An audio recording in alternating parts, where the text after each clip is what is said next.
A paz do Senhor, meus queridos irmãos em Cristo. Que bom poder ter esse momento com vocês.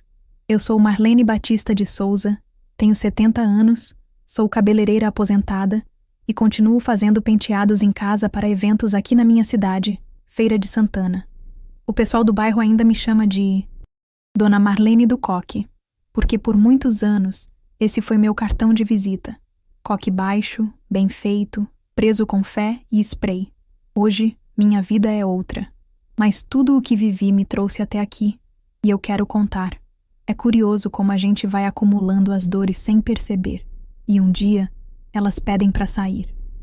Eu sei que muitos que estão ouvindo agora também têm lembranças antigas, que ainda pesam, e às vezes a gente até tenta esconder, fingir que esqueceu, mas não esqueceu não. Hoje eu vivo para Jesus, mas por muito tempo caminhei longe dele. Fui buscando proteção, respostas, sentido, e acabei me afundando em caminhos que só aumentaram o vazio. Eu não conto essa história para acusar ninguém, nem para me fazer de vítima. Eu conto porque talvez, no meio desse relato, alguém ouça um eco do que já sentiu e perceba que ainda há chance de recomeçar. Se prepare para acompanhar mais uma história emocionante. Mas antes de começar, se inscreva aqui no canal. Isso me ajuda a continuar contando essas histórias e faz toda a diferença para que mais pessoas também possam ouvir. Eu lembro como se fosse agora. Era 1963. Eu tinha 8 anos e morava com minha mãe, minha irmã recém-nascida e meu pai, Arnaldo, num sobrado simples ali perto da Rua Nova, em Feira de Santana. A casa era apertada, 2 quartos pequenos, cozinha, sala e aquele corredor escuro onde ficavam os baldes de água. A gente ainda usava latas para pegar água na cisterna, porque naquela época nem todo mundo tinha encanamento. Meu pai era caminhoneiro, vivia na estrada, sumia por dias, e quando voltava, trazia cheiro de gasolina, voz grossa e um saco de pães. Eu esperava por aquele saco como quem espera um presente de Natal. Só que naquela noite, tudo foi diferente. Eu estava deitada na cama, com minha irmãzinha enrolada em um pano ao lado da minha mãe. Ouvi eles discutindo, baixo no começo. Depois, o tom foi subindo. Ele dizia que não ia mais aguentar, que não era justo trabalhar tanto e não ter sossego dentro de casa. Minha mãe chorava. Eu me encolhi atrás da porta do quarto e vi quando ele juntou umas roupas na mala de couro, bateu com força na mesa e saiu. A imagem do trinco da porta balançando depois que ele saiu ficou gravada na minha cabeça. Minha mãe se jogou na cadeira, soluçando. Era a primeira vez que eu via ela chorar daquele jeito. Foi naquela noite que eu aprendi o que era o silêncio de verdade, o silêncio que machuca. Nos dias seguintes, minha mãe parou de falar do meu pai. Era como se ele nunca tivesse existido. Ela dava de mamar para minha irmã sem olhar para ela. A comida esfriava na panela. A casa ficou mais escura, mesmo com o sol entrando pela janela. Eu só ouvia os passos da minha avó indo e vindo do quintal, rezando o terço e murmurando passagens da Bíblia. Minha avó era católica fervorosa. Tinha um altarzinho com uma imagem de Nossa Senhora e sempre acendia uma vela branca ao anoitecer. Lembro dela recitando em voz baixa: "O Senhor é meu pastor, nada me faltará." E eu repetia atrás dela, tentando achar consolo naquelas palavras. Mas minha mãe foi se afastando. Começou devagar. Uma vizinha falou de um centro espírita onde ela poderia conversar com alguém para entender as energias da casa. No começo, eu não entendia o que era aquilo. Só via umas senhoras chegando com roupas claras, sorrisos silenciosos e olhos fundos. Entravam, sentavam-se em roda e ficavam em silêncio. Depois minha mãe também começou a acender velas diferentes, não só brancas, mas azuis e amarelas, em cima de um pano bordado. Eu observava tudo com os olhos arregalados. Uma vez, ouvi ela dizer para uma vizinha que estava desenvolvendo a mediunidade. E eu me perguntava o que era isso. Às vezes, durante a madrugada, ouvia vozes baixas na sala, uma mistura de oração e canto. Quando ia ver, minha mãe estava sentada no chão com os olhos fechados, murmurando coisas que eu não compreendia. Na escola, eu desenhava círculos e estrelas no caderno e perguntava para a professora se ela sabia o que era o plano espiritual. Ela olhava confusa e mandava eu copiar o dever de casa. Eu me sentia diferente das outras crianças. Foi nessa época que minha mãe começou a me chamar para sentar com ela nos encontros do centro que começaram a ser feitos na nossa própria casa. Primeiro, eu ficava só observando. Depois ela dizia que era importante eu aprender. Minha avó não dizia nada, mas eu percebia o olhar triste dela cada vez que via mais uma vela sendo acesa. Uma tarde, ela me chamou no quintal, pegou minha mão e disse assim: "Filha, Jesus te ama. Não importa o que digam. Se um dia você se sentir perdida, chama por ele. Ele escuta." Eu não entendi na hora, mas essa frase nunca saiu da minha cabeça. O tempo foi passando e o que era para ser consolo virou rotina. A sala da nossa casa perdeu os móveis e virou um espaço com colchonetes, panos, velas e um cheiro forte de incenso. Minha mãe passou a usar branco quase sempre. Eu ainda era pequena, mas dentro de mim crescia uma confusão. Ao mesmo tempo que eu admirava aquela coragem de fazer algo diferente, sentia falta do cheiro do café da minha avó, da oração simples do Pai Nosso, da alegria de esperar meu pai com o saco de pães. Em uma manhã de domingo, minha avó me acordou cedo e me levou para a igreja católica do bairro, sem avisar minha mãe. Foi a primeira vez que eu ouvi um coral cantando "Quão grande és tu" e senti um nó na garganta. Aquilo me tocou de um jeito que eu não sabia explicar. Mas quando voltei para casa, minha mãe estava furiosa. Disse que minha avó estava querendo confundir minha cabeça, que eu era espírito antigo e tinha uma missão no plano terreno. Eu não entendia o que ela queria dizer, mas também não queria vê-la triste. Foi então que comecei a viver dividida. Durante o dia, ajudava minha avó a regar as plantas e ouvia as histórias de Jesus. À noite, me sentava no chão da sala e escutava as entidades falando pela boca da minha mãe. Meu coração de menina não conseguia dar nome para aquilo tudo. Só sabia que havia uma ferida aberta desde a saída do meu pai e que ninguém parecia saber curar. Nessa época, Feira de Santana começava a se transformar. A cidade crescia, os carros aumentavam nas ruas, os programas de rádio falavam de política e da situação do Brasil com uma tensão que até criança percebia. Em casa, o rádio estava sempre ligado em AM e minha avó gostava de ouvir o programa do Padre Zezinho. Eu achava bonito quando ele cantava. Um certo Galileu andou por sobre o mar. Aquilo me dava uma paz que eu não encontrava nas giras. Foi entre o abandono e o silêncio que minha infância se construiu. Não lembro de brinquedos caros, mas lembro do som do choro da minha mãe à noite. Lembro do cheiro da vela derretendo. Lembro da minha avó me cobrindo com o lençol e sussurrando: "Entrega teu caminho ao Senhor. Confia nele, e o mais ele fará." Hoje, olhando para trás, eu entendo que aquela casa já era palco de uma batalha espiritual. Mas na época, eu era só uma menina tentando entender por que meu pai foi embora, por que minha mãe chorava tanto, e por que eu sentia um vazio mesmo quando a sala estava cheia de gente.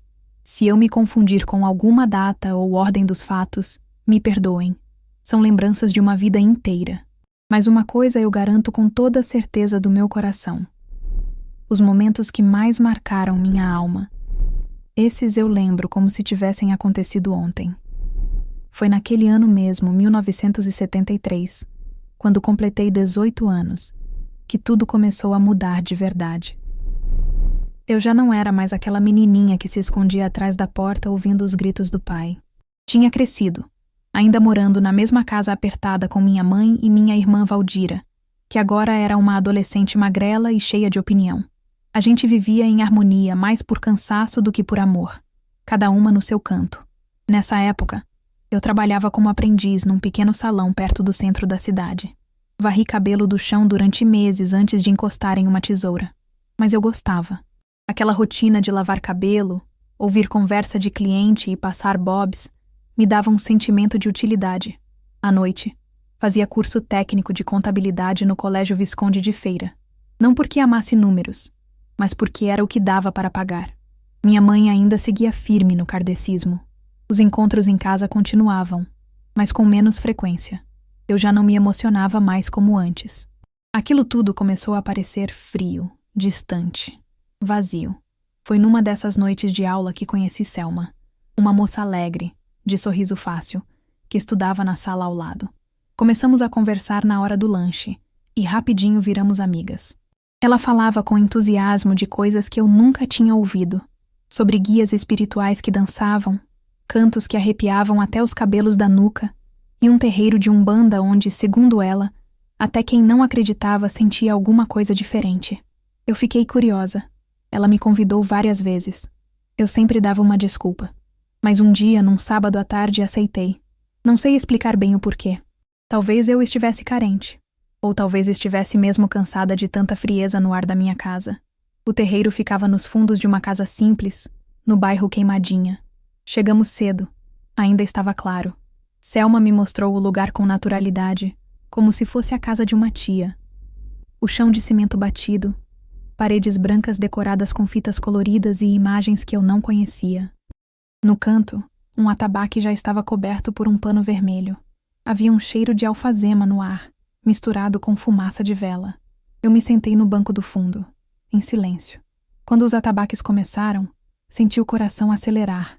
As palmas, os cantos. Havia algo naquele ritmo que me chamava. Eu não entendia nada, mas não queria perder nenhum detalhe. Foi então que ela entrou. Mãe Dalvina. Alta, vestida de branco da cabeça aos pés, com um colar imenso que quase batia na cintura. Tinha um olhar firme que parecia atravessar a gente. Quando passou por mim, olhou nos meus olhos por um segundo, sorriu levemente e seguiu. Eu gelei.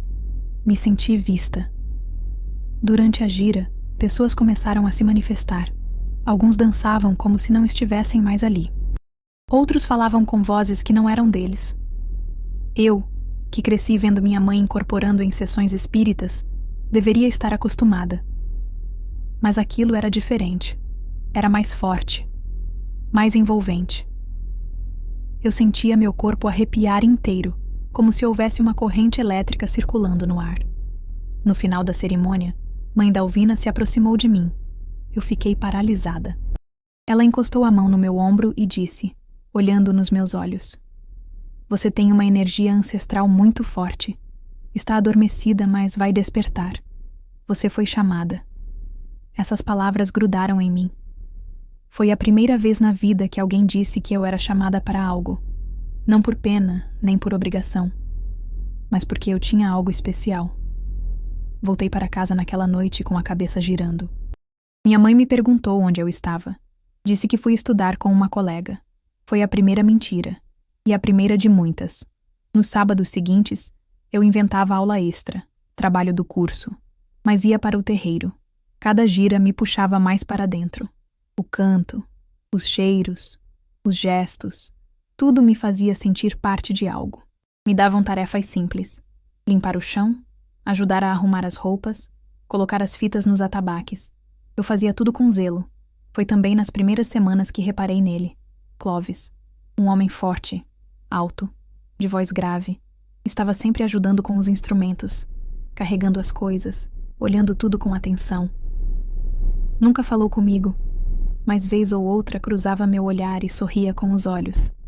Não era um sorriso qualquer. Era um olhar que dizia: "Eu te vejo." E aquilo me dava um calor no peito que eu não sabia nomear. Minha relação com a minha mãe começou a esfriar ainda mais. Ela percebia que eu estava diferente, mais reservada, mais segura. Um dia perguntou se eu estava me encontrando com algum rapaz. Eu neguei. A verdade é que eu estava me encontrando com algo muito mais sedutor que qualquer homem: o sentimento de pertencer. Em casa, o espiritismo kardecista continuava igual. As sessões, os estudos, os livros de Allan Kardec espalhados pela sala. Mas eu não conseguia mais me emocionar ali. Tudo me parecia racional demais, frio demais. E no terreiro, tudo era quente. Era canto, dança, suor, lágrima. Era corpo inteiro envolvido. Em 1974, passei a frequentar quase todas as giras. Já conhecia as músicas, os rituais de abertura, os nomes das entidades. Me ensinaram a amarrar o lenço na cabeça, a usar branco nas sextas-feiras, a pedir proteção com banho de ervas.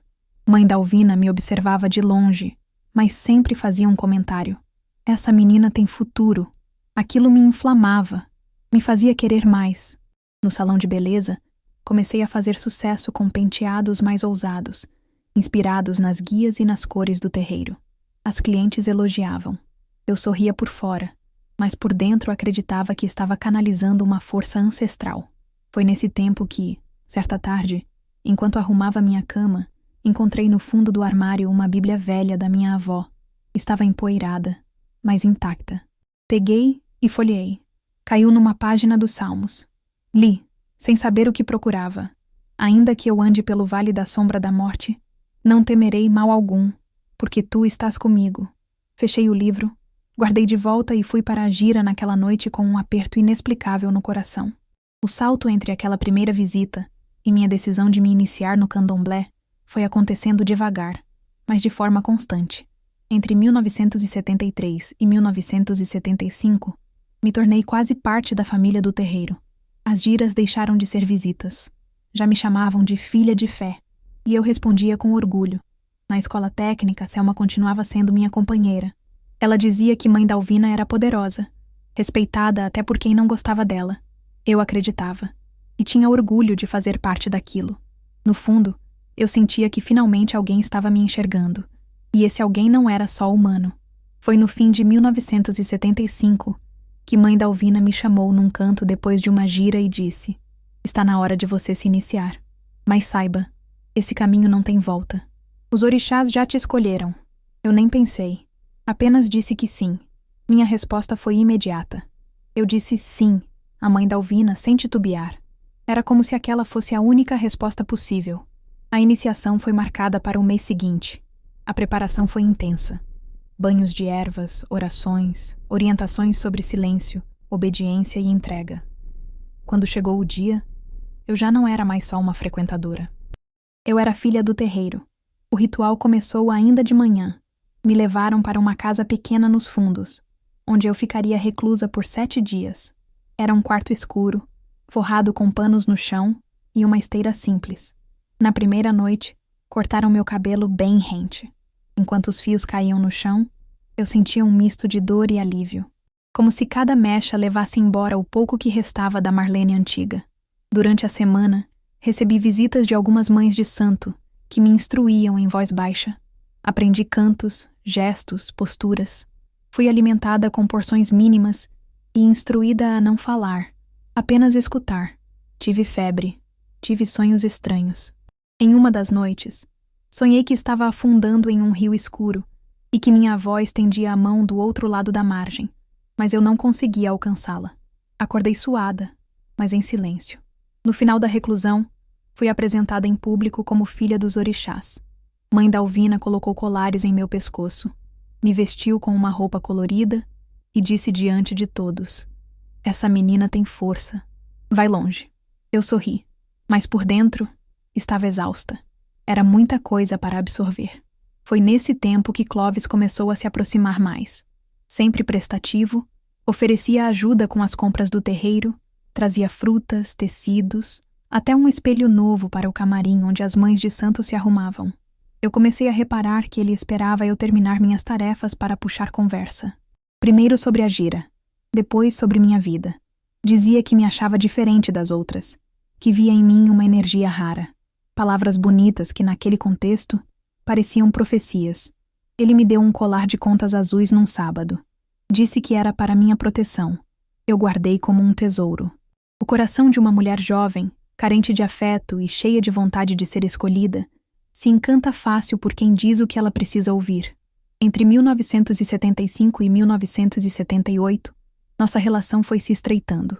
Ele me levava até o ponto de ônibus, comprava doces no mercado e deixava no terreiro, sem dizer que era para mim. Eu fingia não saber, mas me sentia especial. Mãe Dalvina não se opunha. Pelo contrário, dizia que Clovis era um homem de confiança, um ogã respeitado. Foi em 1978 que descobri que estava grávida. A notícia me pegou de surpresa. Não foi planejado, mas Clovis disse que os orixás sabiam o tempo de todas as coisas. Eu acreditei. A gravidez foi difícil. Enjoos, tonturas, muito cansaço. Continuei participando das giras enquanto pude. Minha mãe ficou em choque quando soube. Disse que eu estava me perdendo. Valdira, minha irmã, agora com 10 anos, já começava a questionar tudo também. Não gostava do terreiro. Dizia que sentia medo dos rituais. E foi nesse mesmo ano que ela sofreu um acidente na volta da escola. Um caminhão bateu no ônibus em que estava. Ficou presa nas ferragens. Lembro que fui correndo para o hospital, desesperada. Quando cheguei, ela estava acordada, com o rosto machucado, mas viva. O médico disse que foi um milagre ela não ter morrido. A primeira coisa que Valdira me disse foi: "Foi Deus que me salvou." Eu vi uma luz e ouvi uma voz dizendo: "Ainda não é sua hora." Depois disso, ela começou a frequentar a igreja evangélica de uma amiga da escola. E eu senti raiva, muita raiva. Achei que ela estava desrespeitando nossa fé, nossa casa, nossa história. Brigamos feio. Eu a chamei de ingrata. Disse que estava cuspindo no prato que comeu. Mas no fundo, eu não suportava vê-la tão em paz. Era um espelho do que eu não tinha. Em 1981, Clovis pediu para oficializarmos a união. Não teve aliança, nem vestido branco. A cerimônia foi no próprio terreiro, durante uma gira especial. Mãe Dalvina nos abençoou com folhas e cantos, e os tambores tocaram até tarde da noite. Mas eu me lembro que, no meio da cerimônia, tive um arrepio estranho, como se meu corpo quisesse sair correndo dali. Pensei que era nervoso, ou talvez medo do novo. A noite de núpcias foi desconfortável. Clovis estava diferente, grosseiro, apressado. Mandou eu tirar a roupa, como mulher de Ogã, não como menina assustada. Eu obedeci. O que era carinho virou cobrança. O que era encanto virou obrigação. Os meses seguintes revelaram um homem impaciente, mandão. Começou a criticar meus horários, dizer que eu falava demais com os outros Ogãs. Dizia que mulher respeitável não se exibe tanto. Aquele controle disfarçado de cuidado foi crescendo devagar, como erva daninha. Letícia nasceu em novembro daquele ano. Um parto demorado, dolorido, mas ao vê-la, algo dentro de mim reacendeu. Aquela menina era minha esperança, um pedacinho de futuro. Mas Clovis não se emocionou. Olhou a menina no berço e disse: "Tomara que não dê tanto trabalho quanto a mãe." Ele não ajudava com fralda, não perguntava se eu estava bem, só reclamava do choro da bebê e das noites mal dormidas. Eu fingia que estava tudo bem, mas por dentro já começava a quebrar. Quando Letícia fez 6 meses, voltei às atividades no terreiro. Deixava ela com minha mãe ou com vizinhas. Me sentia culpada, mas também pressionada. No terreiro, diziam que a espiritualidade não podia ser interrompida, que mãe de santo não podia se ausentar por causa de filho. Eu obedecia. Clovis agora controlava também meu dinheiro. Dizia que era para organizar melhor a casa. Um dia, questionei um valor que ele usou para comprar bebida. Falei com calma, mas ele não gostou. O tom dele subiu. Eu tentei responder. Foi aí que ele me deu o primeiro tapa. Não foi forte, mas foi seco e inesperado. Fiquei paralisada. Ele me olhou com raiva e disse: "Uma mulher deve submissão ao marido. É ordem dos orixás." Eu não chorei, nem gritei. Só fui para o banheiro, lavei o rosto e olhei meu reflexo com estranhamento. Quem era aquela mulher? Os anos passaram como o vento quente do sertão, soprando dias iguais, giras, obrigações, feiras, panelas, roupas brancas e silêncio. De 1985 em diante, eu já era uma das figuras mais respeitadas do terreiro. Mãe Dalvina me chamava de braço direito. Confiava em mim para coordenar rituais, organizar festas, cuidar das iniciadas mais novas. Eu me sentia importante. Mas havia algo dentro de mim que começava a pesar, mesmo que eu não soubesse dar nome ainda. Quanto mais eu subia na hierarquia espiritual, mais os rituais se tornavam intensos. Longas madrugadas sem dormir, oferendas complexas, sacrifícios, banhos e mais banhos de ervas, reclusões, velas e cantos sem fim. Às vezes, durante uma gira mais carregada, eu sentia um enjoo estranho, como se algo dentro de mim se recusasse a continuar. Mas logo eu jogava aquilo para debaixo do pano e dizia a mim mesma que era só cansaço. Clovis continuava o mesmo, ou talvez pior. Quanto mais poder ele achava que tinha dentro do terreiro, mais duro se tornava dentro de casa. Não me batia com frequência, mas me feria com palavras todos os dias. Dizia que meu dinheiro era dele por direito, que mulher não podia guardar segredo, que as amizades com gente de fora enfraqueciam a espiritualidade da casa. Me proibiu de continuar atendendo algumas clientes evangélicas no salão improvisado que eu mantinha em casa. Crente drena a energia dos orixás, ele dizia. Eu obedecia, pelo menos por fora. Em 1990, ele começou a sumir mais do que o normal. Chegava tarde, cheirando a bebida, dizendo que era coisa da casa. Mas eu conhecia aquele cheiro. E também aquele jeito esquisito de esconder cartas e papéis na bolsa. Quando perguntei sobre uns gastos altos que achei no caderno da feira, ele disse que era para um trabalho especial com um filho de santo problemático. A explicação parecia ensaiada, mas eu não queria confronto. Já tinha aprendido que, quando Clovis se sentia ameaçado, a casa inteira tremia. Foi mais ou menos nessa época que Letícia, com seus 12 para 13 anos, começou a questionar, de jeito tímido no começo. Não queria vestir branco, não gostava de dormir no quarto do terreiro quando havia festa. Dizia que sentia medo das entidades. Eu dizia que era frescura, que ela precisava se alinhar com a ancestralidade. Mas por dentro eu entendia. Um dia, depois de uma gira especialmente forte, em que um dos filhos de santo teve um surto e derrubou o altar inteiro, Letícia me perguntou: Mãe, isso é Deus? Aquela pergunta me atravessou. Não consegui responder. Só mandei ela calar a boca e ir dormir. Mas aquela frase ficou latejando na minha cabeça por dias. Em 1992, um rapaz novo chegou ao terreiro. Jerônimo. Tinha 19 anos. Estudante de filosofia, filho de uma mulher que buscava ajuda para o filho rebelde. Mãe Dalvina aceitou recebê-lo, e em pouco tempo ele foi iniciado. Mas Jerônimo era diferente. Era calado, observador e fazia perguntas que ninguém ousava fazer. Queria saber por que certos rituais envolviam dor, por que as meninas mais novas pareciam assustadas durante as cerimônias, por que os sacrifícios eram escondidos de quem não era da casa. Eu escutava em silêncio. E concordava, mas nunca dizia nada. Era perigoso demais questionar. Mesmo depois de tantos anos, eu sabia. Dentro daquele terreiro, obediência era mais importante que consciência. Jerônimo chegou a me procurar algumas vezes. Dizia que confiava em mim, que via em mim um olhar diferente. Me perguntou se eu já tinha sentido medo durante uma gira. Me perguntou se já duvidei de alguma ordem. Eu desconversava. Dizia que fé não se discute. Mas por dentro, ele mexia com verdades que eu vinha empurrando para longe desde a minha iniciação. Letícia, agora com 14 anos, estava cada vez mais arredia. Evitava os rituais, dizia que tinha dor de cabeça nas noites de festa, se recusava a usar roupas do terreiro. Eu brigava com ela, a obrigava a comparecer, mas notava que algo nela já tinha se rompido. Ela ficava em pé no canto, com os braços cruzados, olhando tudo com uma mistura de medo e desprezo. Teve uma noite em especial, que eu nunca esqueci. Estávamos no meio de uma gira grande, com atabaques altos e velas por toda parte. Uma entidade manifestou com violência em uma das mães de santo e começou a gritar palavras que ninguém compreendia. Letícia estava perto da porta. Quando os gritos começaram, ela simplesmente saiu. Abriu a porta devagar, sem fazer escândalo, e foi embora para o quarto. Eu fiquei paralisada por alguns segundos, mas continuei fingindo normalidade. Quando tudo terminou, subi para confrontá-la. Ela estava sentada na cama, abraçada com uma Bíblia pequena que ganhou de uma colega da escola. Eu fiquei cega de raiva.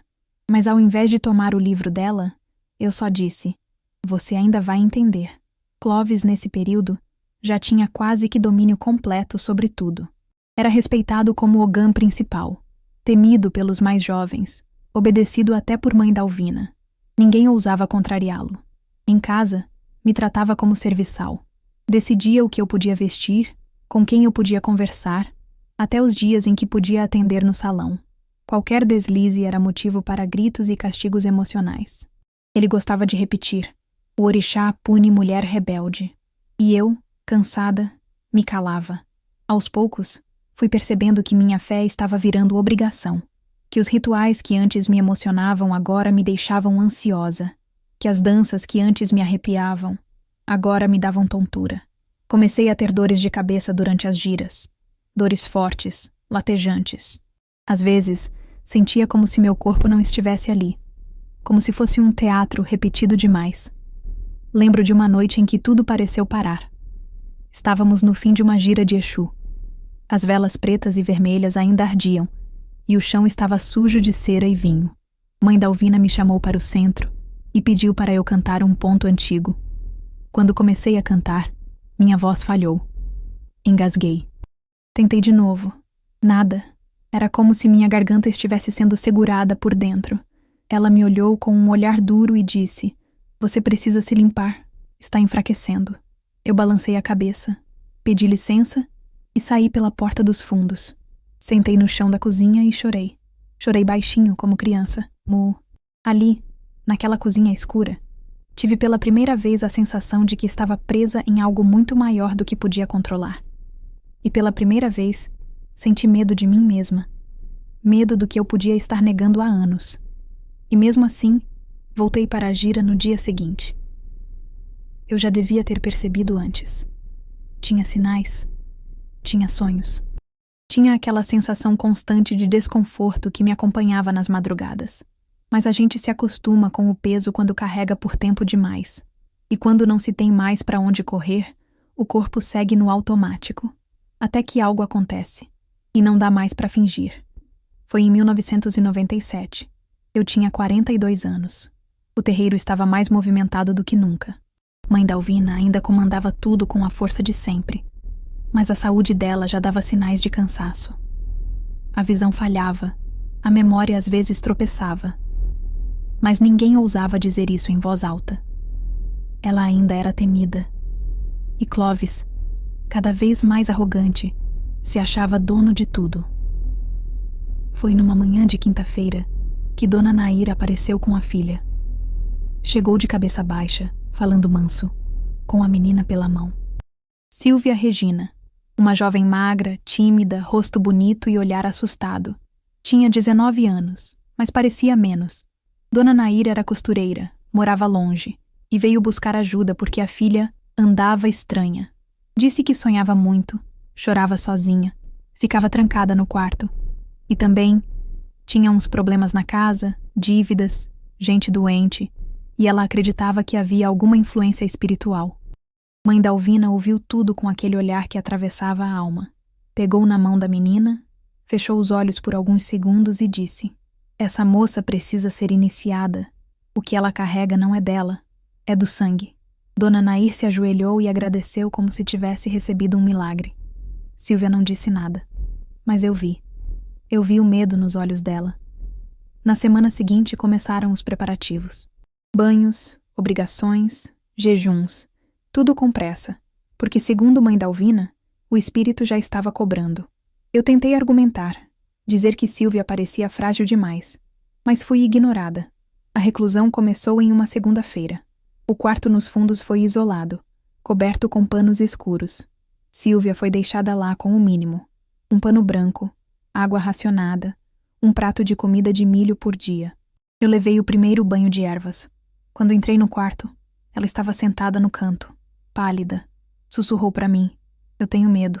Eu segurei sua mão, disse que ia passar, mas meu coração estava apertado. Na quarta-feira, começaram os cortes rituais. Braços, pernas, nuca, pequenos, segundo a tradição, mas suficientes para abrir a pele. Ela tremia. Tinha febre. Estava gelada. Na quinta, começou a delirar. Falava coisas desconexas. Suava em bicas. Eu fui até Mãe Dalvina e disse: "Ela está mal. Está com febre alta. Isso não é manifestação espiritual. É corpo doente." Ela me olhou com frieza e respondeu: "Você está duvidando dos orixás? Ela está em processo de entrega." Eu quis insistir. Mas Clovis apareceu na porta do quarto, me puxou pelo braço e disse baixinho: "Você vai causar escândalo. Vai desobedecer sua mãe de fé?" Me empurrou para fora do quarto e trancou a porta. Na sexta-feira ela teve convulsões. Eu estava na cozinha, ouvindo tudo. Quis correr. Me tremia toda. Mas ninguém deixou. Diziam que era o espírito saindo, que aquilo era comum, que ela estava sendo limpa. No domingo pela manhã, a notícia chegou seca. Silvia morreu. Hemorragia interna. Desidratação. Febre altíssima. O terreiro fechou por 2 dias. Mãe Dalvina declarou luto. Disse que a menina não aguentou porque o espírito era fraco. Dona Nair gritou tanto no portão que tiveram que chamar um vizinho para acalmá-la.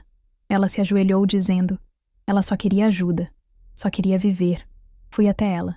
Quis abraçar, mas ela me olhou com tanto ódio, tanto desespero, que dei 2 passos para trás. Não tive coragem de tocar nela. Naquela noite, eu não dormi, nem na seguinte, nem por muitos dias depois. As imagens não saíam da minha cabeça. A menina quieta, com os olhos pedindo socorro, as mãos frias, o sussurro: eu tenho medo. Jerônimo foi o único que teve coragem de dizer em voz alta: foi assassinato. Ele disse isso dentro do terreiro, na frente de todo mundo. Chamou mãe Dalvina de irresponsável. Disse que aquilo era crime, que ia denunciar. Eu não soube onde enfiar o rosto. Parte de mim queria gritar junto com ele, mas a outra parte, a parte que estava presa há mais de 20 anos, se calou. Na semana seguinte, Jerônimo desapareceu. Disseram que ele foi morar em outra cidade, buscar paz espiritual. Mas eu sabia que aquilo era mentira. Ninguém simplesmente some assim. Fiquei sabendo por outros que ele foi visto vagando pelas ruas, com o olhar perdido, falando sozinho. Nunca mais o vi. Letícia estava em casa quando tudo aconteceu. Ela ouviu os gritos. Viu a movimentação. Me perguntou: aquela moça morreu, não foi? Eu não consegui responder. Só balancei a cabeça. Ela me olhou com um olhar duro, de julgamento. E pela primeira vez, não me chamou de mãe. Disse apenas: a senhora sabia. Dias depois, encontrei escondida debaixo do travesseiro dela uma Bíblia pequena, com marcações em salmos e provérbios. Ela estava indo aos cultos da igreja de uma amiga, escondida, buscando outro caminho. Eu fiquei fora de mim. Gritei, quebrei o rádio dela, disse que estava desrespeitando os ancestrais. Mas por dentro, eu sabia que ela só estava tentando escapar, como eu também queria, mas não conseguia. Comecei a ter pesadelos com Sílvia. Via ela deitada no chão, com os olhos abertos, me chamando, me culpando. Acordava no meio da madrugada suando, ofegante, com o corpo todo tremendo. O sono foi embora, a paz também. Nas giras seguintes, não conseguia mais cantar. Minha voz falhava, minha perna tremia.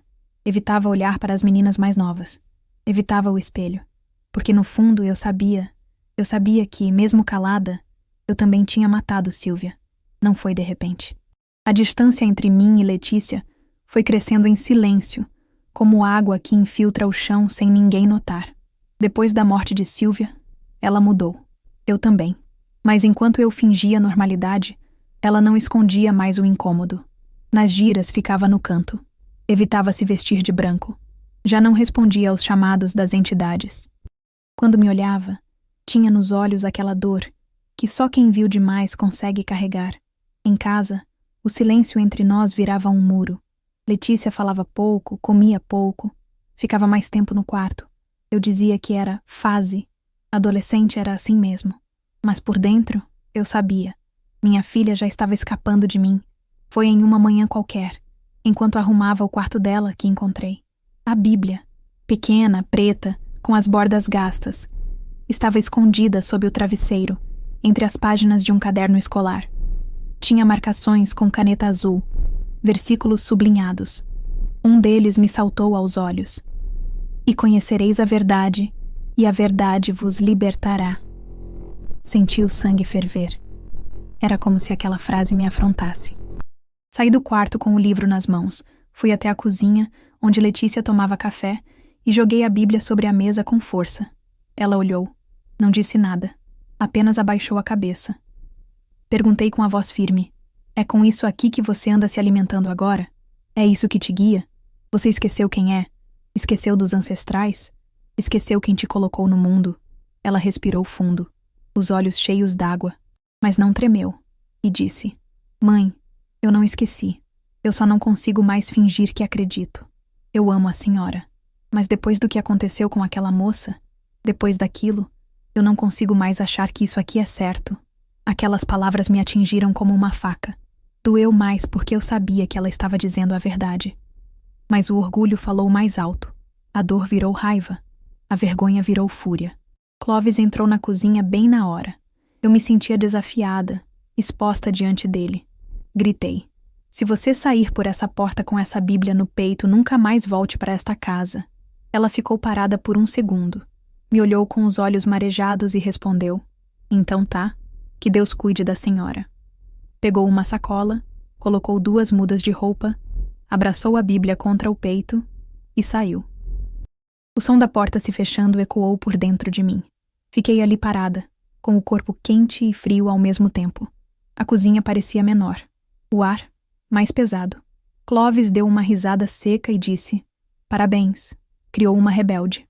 Nos dias seguintes entrei em modo automático. Preparei comida sem fome. Fui ao terreiro sem vontade.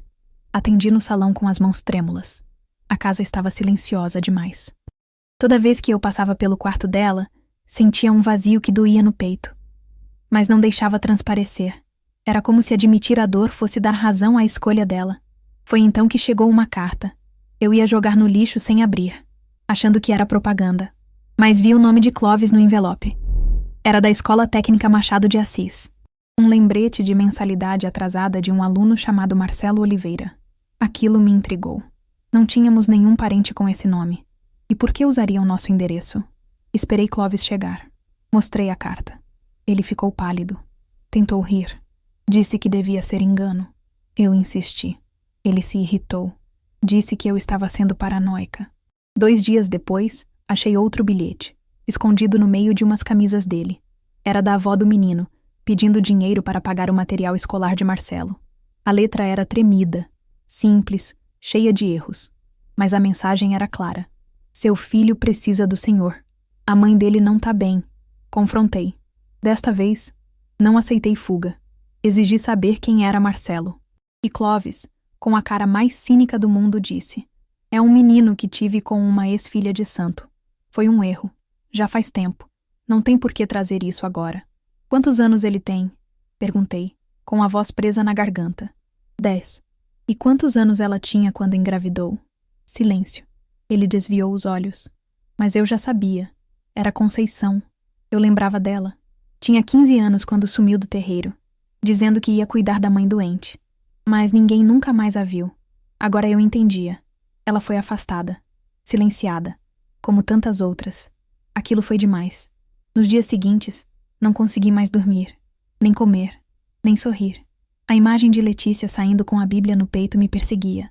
A lembrança de Sílvia, o rosto de Conceição, a carta do menino, tudo me esmagava por dentro. Comecei a ter crises durante os rituais. Suor frio, tontura, desmaios. Me vi deitada no chão do terreiro, com gente ao meu redor abanando meu rosto, perguntando se eu estava tomada por algum espírito. Mas não era isso. Era o corpo dizendo, basta. Clovis não ajudava. Pelo contrário, me acusava. Dizia que minha fraqueza estava trazendo desequilíbrio para a casa. Que minha alma dividida era responsável pelo afastamento da filha. Que os orixás estavam castigando nossa família por minha falta de autoridade. Um dia, depois de uma gira em que quase desmaiei, ele me empurrou no corredor e disse: Você se acha o quê? Santa? A culpa é toda sua. Mulher que não domina a casa vira maldição. Eu não reagi. Só encostei na parede e escorreguei até o chão. E chorei. Chorei como uma criança abandonada. Pela filha que perdi. Pela verdade que fingi não ver. Pela vida que se desfez diante dos meus olhos. Naquela noite, sozinha no meu quarto, eu falei com Deus pela primeira vez em muitos anos. Não pedi nada. Só disse: eu não aguento mais. Foram meses arrastados depois que Letícia saiu de casa. O terreiro já não era o mesmo. E eu também não era. As giras continuavam. Mas eu estava cada vez mais ausente, mesmo de corpo presente. Cantava sem voz, dançava sem alma. Fazia os movimentos certos. Mas por dentro, estava vazia. Comecei a ter lapsos de memória. Ficava parada no meio de um ritual, sem lembrar qual era o próximo passo. Sentia dores no peito, tremores nas mãos, crises de falta de ar. À noite, os sonhos se tornavam pesadelos. Via Sílvia, toda coberta de sangue, pedindo socorro. Via Jerônimo vagando por ruas escuras, com os olhos perdidos. E quase sempre, via minha avó sentada na cadeira de balanço, com o terço nas mãos, recitando o Pai Nosso. Não sei se foi loucura ou aviso. Só sei que começou a me perseguir. Era um sábado à noite, terreiro cheio, gira de Exu. Muita gente. Os tambores roncavam alto, o chão vibrava. Eu tentava manter o compasso, mas sentia o corpo fraco, como se eu estivesse deslocada daquilo tudo. Foi no meio de um canto que veio o escuro. Não lembro da queda. Só de acordar no chão, com rostos ao redor, vozes distantes, gritos abafados. Me levaram para fora carregada. Disseram que foi descarga espiritual, que eu precisava me alinhar com as forças. Mas eu sabia que era outra coisa. Meu corpo não aguentava mais fingir. No hospital, fizeram de tudo. Eletro, exames de sangue, tomografia, tudo normal. A médica, uma moça jovem, olhou para mim com carinho e disse: "A senhora está sobrecarregada. Muito estresse acumulado. Pode ser emocional." Emocional. Aquela palavra me atravessou feito flecha. Eu, que passava a vida inteira me dizendo forte, agora estava sendo reduzida a isso? Mas no fundo, eu sabia, tinha algo ali, algo que não era só do corpo. Fiquei internada por observação. Na terceira noite, acordei no meio da madrugada. 3 da manhã. Tudo escuro. Só o barulho baixo do monitor cardíaco. O corredor vazio. Virei para o lado e tentei dormir de novo. Foi quando ouvi: "Marlene." A voz era suave, baixa, mas nítida, masculina e firme. Senti a pele arrepiar dos pés à cabeça. Abri os olhos. Olhei ao redor. Nada. Só o quarto, o silêncio e aquele brilho fraco da luz de emergência no teto. Fechei os olhos. Talvez fosse sonho. "Marlene." De novo. Mesma voz. Mesma calma. E então ouvi: "Eu nunca te abandonei." Meu coração disparou. Sentei na cama com o corpo em alerta. Apertei o botão para chamar a enfermeira. Quando ela entrou, ofegante, me perguntou se estava tudo bem. Eu disse: "Tem alguém aqui?" Ela sorriu com doçura e respondeu: "Não, dona Marlene. Só a senhora nesse quarto desde ontem. Quer um calmante?" Eu balancei a cabeça. "Não, não precisa." Fiquei ali, sentada na cama, olhando para o nada, com o peito cheio de algo que eu não sabia explicar. Não era medo. Era como se aquela voz tivesse aberto uma fresta em um lugar que eu mantinha trancado há anos. Uma parte de mim queria fugir. A outra só queria ouvir de novo. Fui liberada 2 dias depois. Clovis não apareceu. Nem para buscar, nem para perguntar como eu estava. Peguei um táxi até o centro da cidade. Fui direto para a feira, porque minha geladeira estava vazia e eu precisava cozinhar alguma coisa que não fosse só arroz e farinha. Enquanto olhava as verduras, ouvi uma voz me chamar pelo nome. "Marlene." Virei devagar. Era uma senhora negra, baixa, de lenço colorido na cabeça e um vestido florido simples. O rosto me pareceu vagamente familiar. "Sou Jussara, filha de prima da sua avó Conceição. A senhora lembra de mim?" Eu balancei a cabeça, ainda surpresa. "Não lembra não, né? Faz tempo. Mas olha, Deus mandou eu te dar isso aqui." E ela estendeu uma Bíblia pequena, de capa preta, usada, com cantos desgastados. Eu recuei um passo. "Olha, eu não sei se..." Ela segurou minha mão e disse: "Tua avó me apareceu em sonho, filha. E disse que você está precisando, que você escutou algo esses dias, e que agora é hora." Fiquei sem palavras. Só peguei o livro e agradeci. Ela sorriu e foi embora andando devagar, como se soubesse que o recado já tinha sido entregue.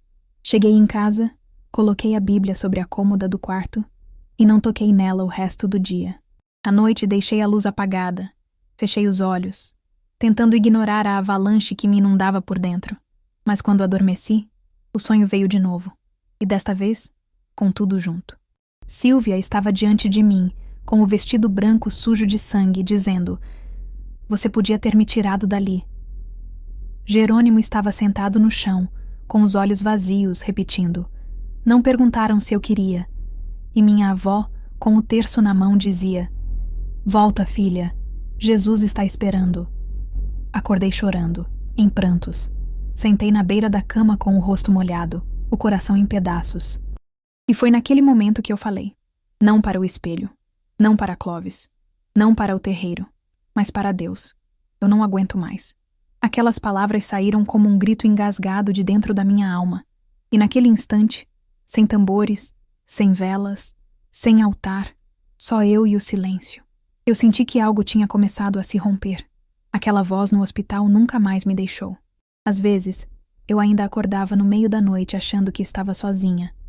Mas vinha aquela lembrança suave, como um sussurro que tocava o fundo da alma. Eu nunca te abandonei. E era esse eco que me acompanhava cada vez que eu olhava para a gaveta onde estava aquela Bíblia pequena, a mesma que irmã Jussara tinha me entregue. Demorei semanas até ter coragem de ligar para Valdira. Foram 15 anos de silêncio. Quase 2 décadas de mágoas, brigas, acusações, orgulho.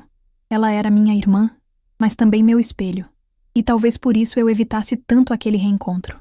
Mas num domingo qualquer, quando a casa estava vazia e Clóvis ainda dormia, disquei o número antigo que ainda lembrava de cabeça. E a voz do outro lado era a mesma. Doce, firme, com aquele sotaque arrastado de quem nunca quis parecer diferente. Alô? Eu não consegui falar nada por alguns segundos, até que saiu. Val, sou eu. Silêncio. E depois, um soluço. Um choro contido, como se ela também estivesse esperando por aquilo fazia tempo. Você pode vir aqui em casa? Perguntei. Posso sim, irmã, posso sim. Ela chegou no dia seguinte. Quando abriu a porta, ficou parada ali, me olhando com os olhos cheios d'água. Eu também não consegui conter. A vergonha, a saudade, a culpa, tudo virou lágrima. Nos abraçamos como se o tempo não tivesse passado. E ali, naquele abraço apertado, eu percebi que Deus já estava trabalhando, mesmo que eu ainda não conseguisse entender. Sentamos na cozinha, tomamos café e conversamos. Aos poucos, ela me contou sobre a conversão dela, sobre os anos difíceis depois da nossa briga por causa da casa da mamãe. E eu confessei tudo. A dor de ver Letícia sair, a morte de Silvia, os desmaios, as crises, a solidão. Me perdoa, Val. Eu fui dura, fui arrogante. E quando você se converteu, eu te tratei como inimiga. Ela segurou minha mão e respondeu com os olhos brilhando. Irmã, eu já te perdoei faz tempo. A casa era mais sua que minha mesmo. Mas meu coração nunca te largou, não. Ficamos ali, em silêncio, ouvindo o relógio da parede. E então ela disse, tem culto hoje à noite. Você quer ir comigo? Demorei para responder. Mas disse sim. Pela primeira vez, disse sim. Fui com o coração acelerado. Usei um lenço na cabeça, óculos escuros, sapato fechado. Entrei pela porta dos fundos da Assembleia de Deus do bairro. Sentei no último banco, bem escondida. A igreja estava cheia. Vozes, palmas, orações, tudo muito diferente do que eu conhecia. Mas havia uma paz naquele lugar. Uma paz que eu não sentia há anos.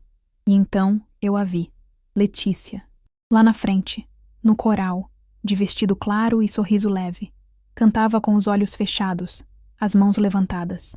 Havia uma luz no rosto dela que eu já não lembrava mais. E naquele momento, tudo em mim se desmanchou. Chorei baixinho, como criança. Chorei tudo o que guardei. No final do culto, ela me viu. Correu até mim. E antes mesmo que eu pudesse falar qualquer coisa, me abraçou. Ficamos ali, mãe e filha. Sem palavras, só lágrimas. Ela sussurrou no meu ouvido. Eu nunca parei de orar pela senhora, mãe. Naquele instante, algo dentro de mim se quebrou. E ao mesmo tempo se refez. Ela me apresentou Rafael, o noivo. Um rapaz educado, com jeito calmo e sorriso sincero. Me tratou com respeito, sem fazer perguntas. Disse que o casamento seria dali a 3 meses e que seria uma alegria me ter ali. Eu balancei a cabeça, ainda sem saber se teria forças para isso. Mas fiquei tocada com a delicadeza dele. Não me julgou, só me acolheu. Voltei para casa naquela noite com o coração quente. Pela primeira vez em muito tempo, senti que talvez eu ainda tivesse saída. Mas Clóvis percebeu. 2 dias depois, ele encontrou um folheto da igreja no meu bolso. Veio para cima como um touro. Gritou, xingou, disse que eu estava profanando a casa dos orixás. Jogou a Bíblia da gaveta no chão e disse que se eu virasse crente, ia me ensinar do jeito mais duro. Escondeu minhas chaves. Rasgou uma roupa minha. Disse que se eu saísse de novo não voltaria viva. Ameaçou. Cuspiu palavras que doíam mais que tapa. E como se não bastasse, mãe Dalvina me chamou no terreiro. e exigiu explicações. Você se perdeu, filha. Está abrindo brechas. Está enfraquecendo nosso laço. Ou volta, ou será cortada. Eu não respondi. Só abaixei a cabeça. Mas por dentro, a resposta já estava nascendo. Foi nesse meio tempo que ele apareceu. Marcelo. O menino que eu só conhecia por cartas e ausências. Bateu à porta com um papel na mão e olhos que pareciam velhos demais para um adolescente. Meu pai mora aqui? Fiquei paralisada.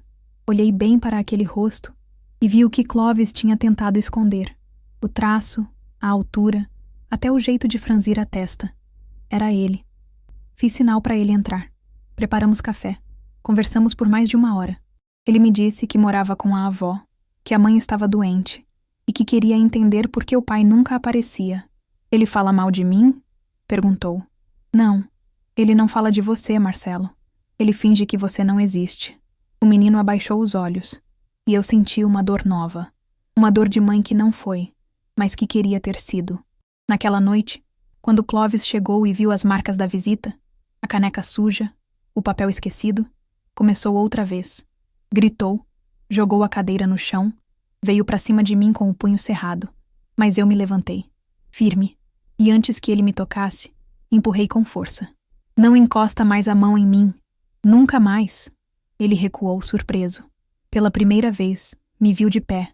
Eu tremia por dentro, mas não deixei ele ver. Era como se cada parte de mim gritasse, mas não de dor, de urgência.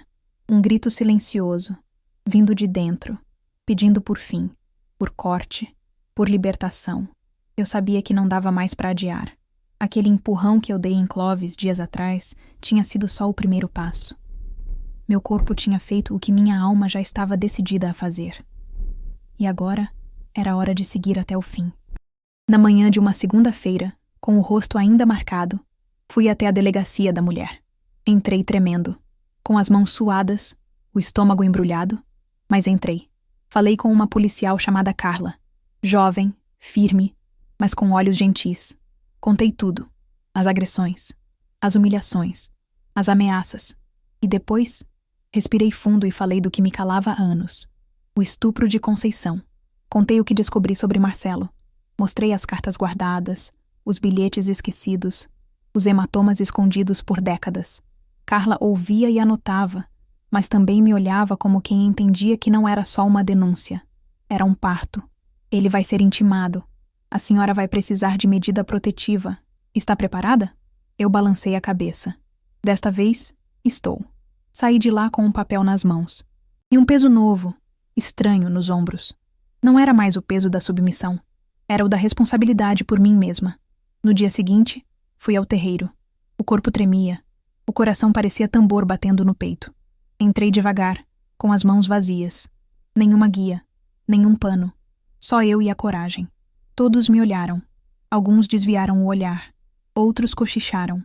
Mãe Dalvina estava no centro, como sempre, sentada na cadeira de madeira alta, coberta com panos vermelhos e brancos. Quando me viu, seus olhos estreitaram. Veio pedir perdão? Ela perguntou. Não, vim me despedir. Silêncio. O terreiro todo parou. Eu estou saindo. Não pertenço mais a este lugar, nem a esses rituais. Não acredito mais nisso. E não quero mais viver com medo. A expressão dela mudou. Os olhos se encheram de fúria. Você vai pagar caro por essa traição. Os orixás não perdoam quem vira as costas. Você vai ser amaldiçoada, Marlene. Vai sentir dor até o último dia. Eu respirei fundo. Eu já senti dor demais. Agora eu quero paz. Ela se levantou devagar. Mandou que trouxessem minhas guias, meus objetos, meus pratos. Na frente de todos, começou um ritual de desligamento. Rasgou os panos. Quebrou as contas. Pisou nos meus objetos de fé com o salto do sapato. Jogou cinzas no chão e declarou: está cortada, está rejeitada, está sem proteção. Alguns filhos de santo choraram. Outros me olharam como se eu fosse um fantasma. Eu saí dali com o rosto molhado. Não sabia se era suor ou lágrima. Só sei que, por dentro, sentia algo nascendo. Doía, mas libertava. 2 dias depois, a polícia bateu em casa. Clovis, mesmo com a medida protetiva, tinha vindo atrás de mim na igreja. Não gritou, mas ficou parado na porta. me encarando, tentando me intimidar com o olhar. Valdir a viu, chamou a polícia. Quando eles vieram prendê-lo, ele esperneou, xingou, chamou o vizinho de fofoqueiro. Disse que tudo era mentira, mas foi algemado na frente de todos e levado. Os vizinhos ficaram olhando da calçada. Um silêncio estranho. Algumas portas se fecharam. Outras abriram só um pouquinho, por curiosidade. Eu fiquei ali parada, no portão, vendo a viatura sumir na esquina. E pensei, acabou. Mas não era bem assim. O terreiro inteiro ficou sabendo. Em poucas semanas, minha imagem foi destruída no bairro. Diziam que eu tinha enlouquecido, que tinha se deixado possuir por espírito crente, que estava trazendo maldição para quem cruzasse meu caminho. Algumas pessoas pararam de me cumprimentar. Outras atravessavam a rua. Teve até quem fizesse o sinal da cruz quando me viu no mercado. Eu fingia que não via, mas doía. E foi num desses dias difíceis que ela apareceu. Dona Nair. Estava sentada no banco da pracinha, com uma sacola de laranja no colo. Me viu passando, me chamou. Sentei ao lado, sem saber o que esperar. Ela olhou nos meus olhos e disse: Eu sempre soube que a senhora tinha um coração bom. Deus te abençoe por ter tido coragem de sair daquele lugar. Sílvia, a minha filha, ela está em paz agora. E eu também. Eu chorei. Chorei como criança. E pela primeira vez senti que talvez eu estivesse fazendo o certo. Comecei a frequentar a igreja com Valdira. Primeiro nos cultos de domingo. Depois, nos estudos de quarta-feira. Me sentava no meio, sem óculos escuros, sem esconderijo. Cantava baixinho, lia os versículos, ouvia com atenção. E sentia de novo aquela voz. Eu nunca te abandonei. A Bíblia agora ficava sobre a mesa da sala, aberta. Estava aprendendo a orar, a conversar com Deus sem medo, a pedir forças, sabedoria. E principalmente, a agradecer. Letícia me ligava quase todo dia. Me mandava versículos. Me falava do casamento, dos preparativos, do vestido. E perguntava: A senhora vai estar lá, né? E eu respondia com um sorriso que ela não podia ver, mas sentia do outro lado da linha. Filha, dessa vez eu vou. O dia do casamento chegou como quem não quer nada, mas mudou tudo. Eu não sabia se estava preparada. Não para ver Letícia de noiva, porque disso eu tinha sonhado tantas vezes, mas para estar ali, naquele altar de madeira simples, naquela igreja que já começava a se parecer com lar. Estar ali, como parte, como mãe, como filha de Deus. Valdira me ajudou a escolher o vestido. Um azul claro, discreto. Cabelo preso, maquiagem leve. Ela me olhou no espelho e disse: Irmã, hoje você vai ver o que Deus é capaz de restaurar. E eu acreditei. A igreja estava cheia. Irmãos de todo canto, familiares do Rafael, amigos da juventude de Letícia. Quando a marcha nupcial começou a tocar, meu coração bateu tão forte que pensei que os outros podiam ouvir. E quando minha filha entrou, de braços dados com o tio dela, porque Clovis, graças a Deus, ainda estava longe dali, eu não consegui segurar as lágrimas. Ela estava linda, mas mais do que isso, estava em paz. Durante a cerimônia, Rafael falou algumas palavras. Ele não era pastor, mas pediu licença para compartilhar um versículo. Leu Romanos 8:1. Portanto, agora nenhuma condenação há para os que estão em Cristo Jesus. Depois, falou sobre recomeços, sobre famílias que se curam. E em determinado momento, olhou discretamente para mim, não com julgamento, mas com ternura. Foi a primeira vez, em muitos anos, que me senti parte de algo bonito, verdadeiramente em família. Uma semana depois, Letícia apareceu lá em casa com um envelope amarelado nas mãos. Estávamos na cozinha, tomando café com bolo de fubá. Ela sentou na minha frente, segurou o envelope com delicadeza e disse: Mãe, eu escrevi isso quando tinha 16 anos, depois de uma briga nossa. Guardei, esperando o dia certo para te entregar. Peguei com as mãos tremendo. 6 páginas escritas à mão, com letras pequenas, firmes. Comecei a ler ali mesmo, e à medida que avançava, as palavras me atravessavam como agulhas e curavam como bálsamo. Ela lembrava da gente cantando juntas na cozinha quando ela era pequena. Falava dos bolinhos que eu fazia no domingo, do cheiro do meu cabelo quando a abraçava. E depois, falava da dor, das perguntas, do medo, e do amor. Mãe, mesmo que a senhora me expulse de casa, eu sempre vou amar a senhora. Sei que a senhora faz o que acha melhor, mas eu não consigo mais fingir que acredito no que vi no terreiro. Se um dia a senhora quiser conhecer Jesus, eu estarei esperando. Sua filha que te ama, Letícia. Fechei a carta e chorei por horas. Era como se todo o orgulho, toda a dureza, todo o peso do passado fosse derretendo em mim. Naquele dia, percebi que o amor dela nunca dependeu da religião, e que eu quase perdi isso por medo de largar o controle. No culto seguinte, quando o pastor fez o apelo, meus pés foram sozinhos. A igreja estava em silêncio. Eu me levantei devagar, o coração aos pulos, e caminhei até o altar. O pastor me reconheceu, estendeu a mão com um sorriso, e eu disse com a voz embargada: Eu quero Jesus na minha vida. Eu quero ser batizada. A igreja veio abaixo. Gente chorando, aplaudindo, me abraçando. Letícia correu até mim. Valdira também. E no meio daquele abraço triplo, senti o céu se abrindo dentro de mim. Rafael começou meu discipulado. Uma vez por semana, sentávamos na sala dele com a Bíblia aberta. Estudávamos sobre arrependimento, perdão, salvação, o Espírito Santo. Em uma das reuniões, resolvi contar tudo, sem esconder: a morte da Sílvia, o desaparecimento de Jerônimo, minha omissão, os rituais. Ele ouviu tudo, e quando terminei disse apenas: Jesus sabe, e mesmo assim ele te chamou. Chorei de novo. O batismo aconteceu um mês depois, numa manhã clara de domingo na praia. A igreja inteira foi. Eu vesti uma túnica branca. Me ajoelhei na areia. Rafael orou. Depois me levou até a água. O mar estava calmo, morno, quando ele disse: Eu te batizo em nome do Pai, do Filho e do Espírito Santo. Morre a velha Marlene, nasce a nova criatura. Eu fechei os olhos e me deixei mergulhar. Na hora em que saí da água, senti um peso sair dos meus ombros, fisicamente, como se algo tivesse me sido arrancado e deixado lá, nas profundezas do mar. Pela primeira vez, eu estava leve. Claro, nem tudo foi alegria. Algumas irmãs da igreja, as mais antigas, mais rígidas, murmuravam pelas costas. Diziam que era muito estranho alguém como eu virar evangélica, que eu devia esperar mais tempo, provar mais mudança. Diziam que eu vinha do fundo do poço. Eu ouvi. Não respondi. Mas Letícia ouviu também, e se levantou num culto e disse diante de todos: Quem aqui nunca precisou de perdão? Porque minha mãe precisou. E aceitou. E eu louvo a Deus por isso. O pastor não falou nada. Só abriu a Bíblia e leu Lucas 15:7. Assim vos digo que há alegria diante dos anjos de Deus por um pecador que se arrepende. E naquele dia, eu soube. Eu não estava mais sozinha. 1 ano já tinha passado desde o batismo. 1 ano de passos lentos, mas firmes.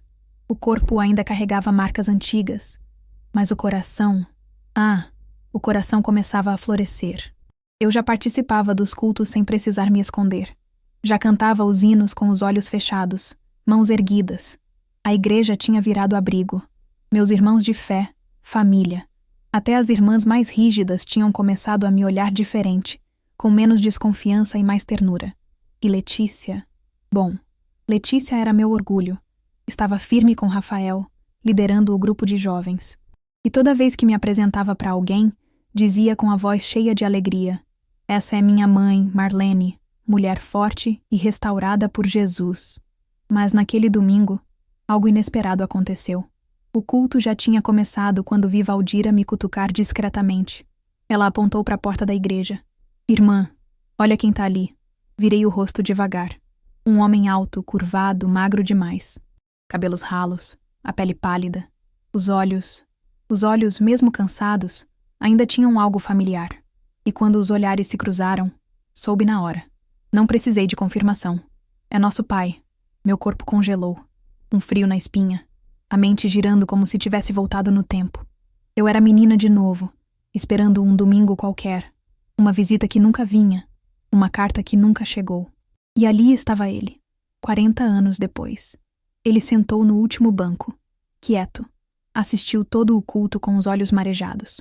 Quando o culto terminou, ficou parado, como quem espera a coragem nascer do chão. E quando viu que eu estava indo embora, veio devagar. Filha, Eu sei que não mereço, mas eu precisava te ver. Precisava falar contigo antes de partir. A voz dele estava rouca, fraca, mas sincera. Eu não consegui responder. Só olhei.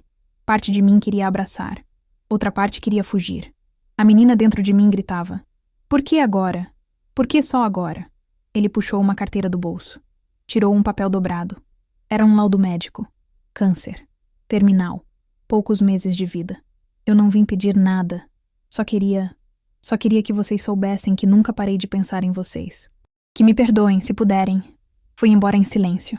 Entrei no carro com Valdira e não falei uma palavra até chegar em casa.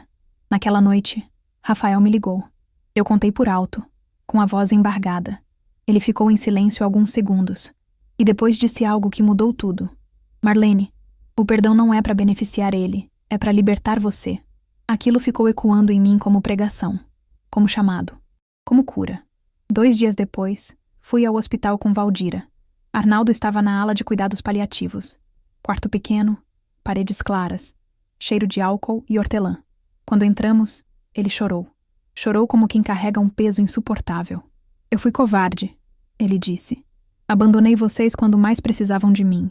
Eu era jovem, doente da bebida, cheio de vergonha. Pensei que vocês estariam melhor sem mim.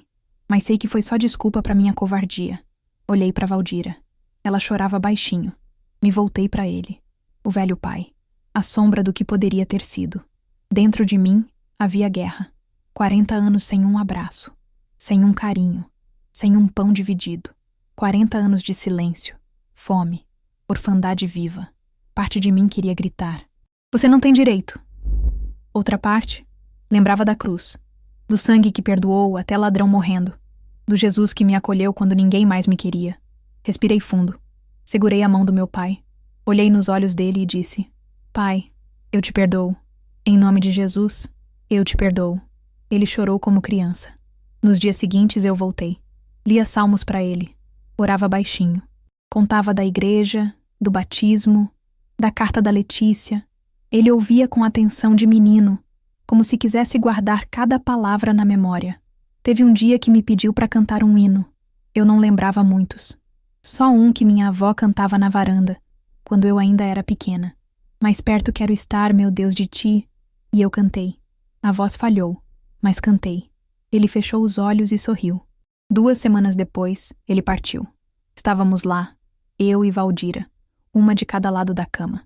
Ele segurava nossas mãos. E na última respiração, disse baixinho: "Obrigado, minhas filhas. Agora posso descansar." No funeral, vi rostos do passado. Vizinhos antigos, gente que nem lembrava mais. Alguns cochichavam, outros só olhavam. Mas eu estava em paz. Senti que algo em mim se descolava. Um peso antigo, como se finalmente aquele orfanato emocional da infância tivesse sido demolido. Não era mais menina esperando amor. Era mulher curada, amada por Deus. Naquela noite deitei com a Bíblia no peito e agradeci. "Senhor, eu perdoei os orixás, que me prometeram proteção e me deixaram no escuro. Perdoei Clóvis, que me feriu tantas vezes. Perdoei a mim mesma, pelas escolhas que fiz. E hoje, perdoei meu pai. Obrigada, porque agora, finalmente, eu sou livre." Depois que meu pai partiu, percebi que havia chegado ao fim uma longa estrada por dentro de mim mesma. Era como se Deus tivesse fechado uma última porta que eu não tinha coragem de tocar sozinha. O perdão, aquele perdão verdadeiro, sem reservas, não libertou só ele. Libertou a mim. Os meses passaram, e com eles, as culpas antigas começaram a desbotar. Continuei firme na igreja, ajudando nos cultos, estudando a palavra, me envolvendo cada vez mais com as irmãs do círculo de oração. Valdira estava sempre comigo. Letícia e Rafael seguiam crescendo na fé e na vida. E eu, pela primeira vez em muito tempo, comecei a fazer planos. Hoje, já se passaram 25 anos daquele batismo.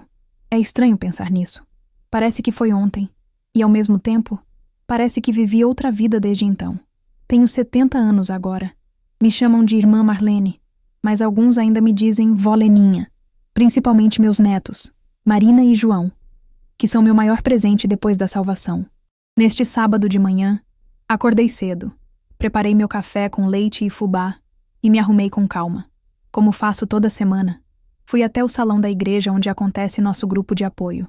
Ele nasceu de uma conversa simples lá atrás, entre eu, Letícia e Valdira. A gente percebia que muitas mulheres que vinham de religiões afro se sentiam perdidas quando se convertiam, culpadas, assustadas, algumas até perseguidas espiritualmente. E foi assim que nasceu o ministério que hoje se tornou minha missão de vida. Não começamos com nada além da vontade de ajudar. Hoje, temos uma rede forte, que acolhe, ensina, intercede. Já vi mulheres largarem a feitiçaria, entregarem os colares, queimarem altares e nascerem de novo ali, no tanque de batismo. É um tipo de libertação que eu entendo profundamente, porque eu mesma vivi.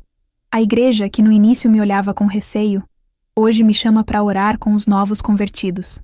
Meu testemunho já foi contado em congressos, encontros e até em rádios cristãs. Mas nada me alegra mais do que sentar em roda com essas mulheres e dizer com calma: eu sei como você se sente, mas Jesus sabe ainda mais. Tenho uma vida cheia de gratidão. Letícia e Rafael moram a 5 quadras de mim. Estão casados há mais de 20 anos. Marina, minha neta mais velha, está na faculdade de psicologia. João, o caçula, toca violão na igreja e vive dizendo que vai ser missionário. E Marcelo, meu filho do coração. Aquele menino rejeitado que um dia apareceu com um boletim escolar na mão e um buraco no peito, hoje é pai de 3 filhos lindos. Me trata com tanto carinho que às vezes esqueço que não o carreguei no ventre. O amor de Deus é assim mesmo. Inventa laços onde o mundo só via rachadura. Mas tem uma história que ainda me comove toda vez que conto. A de Jerônimo. Foi em 2010 que eu encontrei ele. Estava andando pelo centro da cidade, voltando de uma visita a um lar de idosos. Na calçada, perto de um viaduto, vi um homem sentado com a cabeça baixa e os olhos vazios. Mesmo magro, mesmo envelhecido, eu reconheci. Era ele. O rapaz que um dia teve coragem de enfrentar a mentira. O jovem que questionava o que ninguém ousava. Jerônimo. Na hora senti como se algo me puxasse de volta para o passado. Aproximei com cuidado. Ele não me reconheceu. Estava em outro mundo. Consegui ajuda, levei para uma clínica cristã de tratamento e desde então ajudo no que posso. Ele segue internado. Às vezes fala palavras soltas, às vezes apenas balança a cabeça. Mas toda semana eu vou lá. Levo uma fruta, um pão doce. Sento ao lado e leio um salmo. E oro, porque sei que Deus não esquece ninguém. E mesmo se Jerônimo nunca voltar a ser quem foi, eu sei que o céu inteiro ainda se lembra do nome dele. Guardo até hoje aquela Bíblia que recebi da irmã Jussara. A capa tá desbotada, as folhas gastas de tanto folhear. Um dia, sem querer, descobri dentro dela uma carta escondida. Estava entre o forro e a lombada. Era da própria Jussara. Escreveu para mim antes de me entregar o livro. Dizia: filha, essa Bíblia não é só um presente. É uma arma, uma lâmpada, um abrigo. Dentro dela você vai encontrar tudo o que precisa para atravessar o deserto. E quando duvidar, lembre que fui a sua avó quem me mandou até você. A carta terminava com uma oração escrita à mão, cheia de tinta borrada. Dizia: Senhor, protege essa filha. Livra dos laços antigos. Que o teu nome seja o último nome que ela invoque. Amém. Todos os anos, no aniversário de morte da Silvia Regina, eu vou até o túmulo dela. Levo flores. Fico sentada um tempo, não para conversar com ela, porque agora eu sei que quem parte está no lugar certo com Deus, ou separado dele, mas para lembrar. Lembrar que foi através daquela dor que Deus me sacudiu. A morte dela me quebrou por dentro, mas também me empurrou em direção à vida eterna. Nunca mais ouvi aquela voz como ouvi no hospital. Aquela madrugada em que acordei sozinha, suando frio, e ouvi meu nome. Mas o efeito daquela noite nunca me deixou, porque foi ali que entendi que Deus me chamava, que Ele me via, que me conhecia. A voz dizia: eu nunca te abandonei.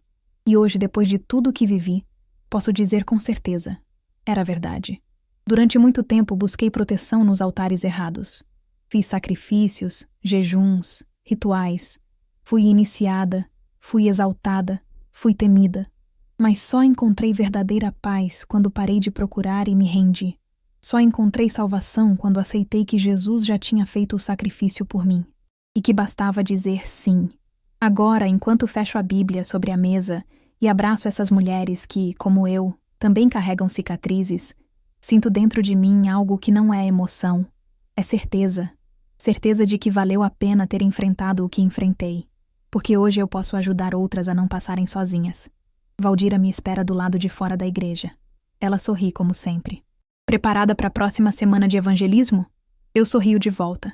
Pego minha bolsa e respondo. Preparada sim, com Bíblia na mão e coração em paz. E vamos caminhando devagar, as duas de braços dados. Duas irmãs que um dia se afastaram, mas que Deus trouxe de volta. Se alguém me perguntasse o que aprendi em 70 anos de vida, eu diria: aprendi que Deus conhece nosso nome, mesmo quando estamos perdidos no escuro. E quando Ele nos chama, nossa vida nunca mais é a mesma. Se essa história tocou o seu coração, eu te convido a se inscrever aqui no canal. É por aqui que eu e outras vozes contamos histórias que emocionam, que inspiram e que lembram a gente de uma coisa importante. Mesmo com toda a dor, a vida ainda pode surpreender com segundas chances e encontros que curam. Deixe seu like, compartilhe com alguém que você ama e me ajude a fazer essa mensagem chegar a mais pessoas. A gente pode sim espalhar mais amor e esperança, juntos.